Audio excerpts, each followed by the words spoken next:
Hey dear viewer, God Wars Dungeon 2 is now live. Or should I say Heart of Gielinor. We've already explored what's going on there story-wise in a previous update called Tales of the God Wars. So we've seen that there are rivalries between the four factions, and we've seen the reasons. But in the news post more questions are raised, like where is the Anima Mundi being channeled? And why would Seren, Sliske, Zaros and Zamorak risk so much to battle there? The answers we seek won't be answered with this update. Yes, Jagex loves to tease us. They would make a great stripper. But of course the update is all about what you can do there. So first of all, the combat level difficulty ranges from mid to high. So if you're already very experienced with God Wars Dungeon 1, this is definitely the place to go to next. And just as in God Wars Dungeon 1, it works with kill count. But here your kill count carries over between logins. So that itself is a massive improvement. And while getting kill count, there are kill multipliers. I haven't tested it yet, but I assume that it increases by the amount of kills you already have, or by the amount of time that you're there already.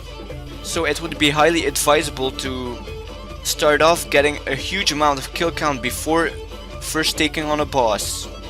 Another advantage of that is that you can much easier return to your grave that way. So yeah, I'm very happy with this system. Where is this dungeon, you may wonder? Well, it is located west of Narda and north of the Agility Pyramid.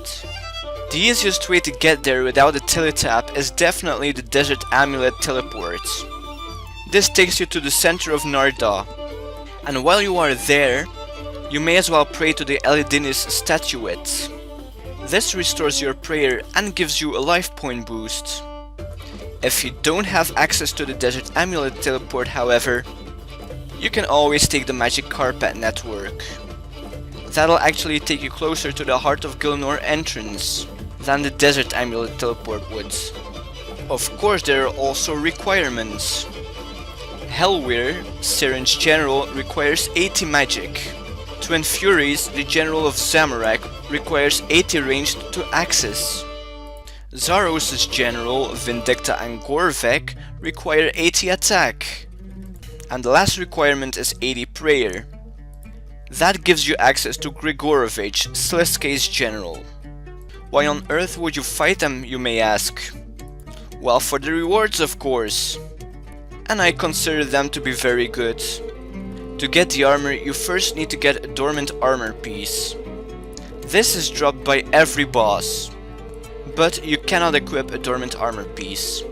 To make it equipable, you need to use a God's Crest on it. This transforms your dormant armor into a tier 80 non-degradable armor. So that is the best non-degradable armor in the game. If you exclude Maskcap armor, that is. Because that doesn't degrade, but only on Maskcap.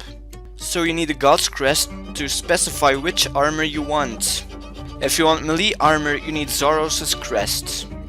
For ranged, Zamorak, for magic, Seren, and Sliske gives you a hybrid armor. As an example, you can kill Helwyr and get a piece of dormant armor, then camp Twin Furies for a crest, combine the two and you get a non-degradable tier 80 ranged power armor. The only power armor I currently have is the one from the 4 main God Wars dungeon bosses. Well, 3. So I just have Subjugation, Armadale and Bandos. Therefore, this new armor looks very good to me, and I may consider going for that. But armor isn't the only thing you get from them. You also get weapons, and a special kind of weapon. It is labeled a tier 85 weapon, but it actually has tier 80 damage and tier 90 accuracy. I mentioned Maskcap earlier, and just as in Maskcap, there is a reputation system here. And you can gain reputation by killing faction members for ingression fragments, or by killing bosses for their seals, or by working for Fang the Bounty Master. Also, his name makes me think of the item that I desperately want from Araxi, and I haven't gotten in over 900 kills. But I need to stop ranting about that. I mean, this isn't even a progress video. So let's quickly move on, while I silently cry. So Fang gives you 1 task per day, but these can be stacked up to 5. So it's kind of just like daily challenges. Another daily, yay! Not really, but it's worth it. Anyway, reputation at all factions can be maxed. So you don't have to stick to one side. And with reputation you can buy useful things, cosmetic things, and fun things? Well, the latter sounds very interesting. I'll definitely have to check that out. Now to the patch notes. Players can now opt to skip the puzzle box section of the Easter event to complete the event. What? Why would you skip the best part of the event? Seriously guys, learn those glorious slide puzzles. They're really not that hard. Members now have access to another bank booster for free from Salmon's General Store. If God Wars Dungeon 2's release wasn't enough yet... Yeah, Jagex, I love you.